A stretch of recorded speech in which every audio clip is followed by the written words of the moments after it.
Malawakang problema sa patuloy na pagtaas ng presyo per litro ng petrolyo. Ito ang kinakaharap ngayon ng ating bansa. Lahat tayo apektado. Habang patuloy ang malawakang pagtaas ng presyo ng petrolyo, marami sa ating mga Pilipino ang apektado, lalo na ang mga driver at ordinaryong mamamayan. Ngayon, kumakalat sa social media ang mga video na nagsasabing maaari na raw tayong makagawa ng sarili nating fuel mula sa basura, lalo na sa plastic.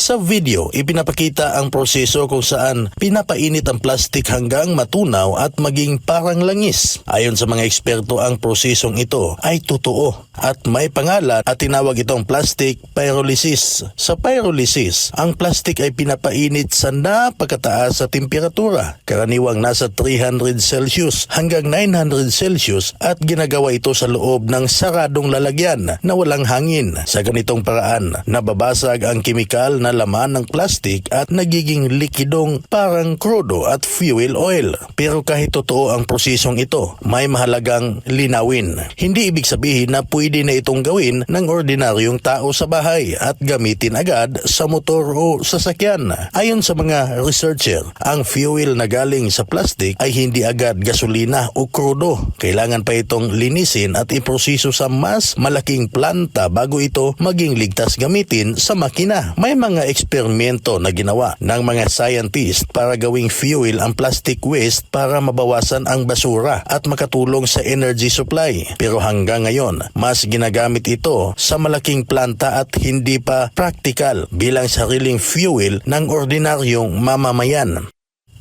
Sa likod ng mga video na kumakalat ngayon sa social media kaugnay ng paggawa ng fuel mula sa plastic waste, pinapaalalahanan ng eksperto na maging maingat ang bawat isa kung ikaw ay gagawa man ng ganitong pag-i-eksperimento. Sa huli, ang kaligtasan pa rin ang dapat pagtuunan ng pansin. Ikaw ka-artikulo, anong komento mo sa video natin ngayon? Kung napadaan lang sa iyo ang video ito, pa-like, comment and share at huwag kalimutang mag-subscribe sa artikulo. Maraming salamat.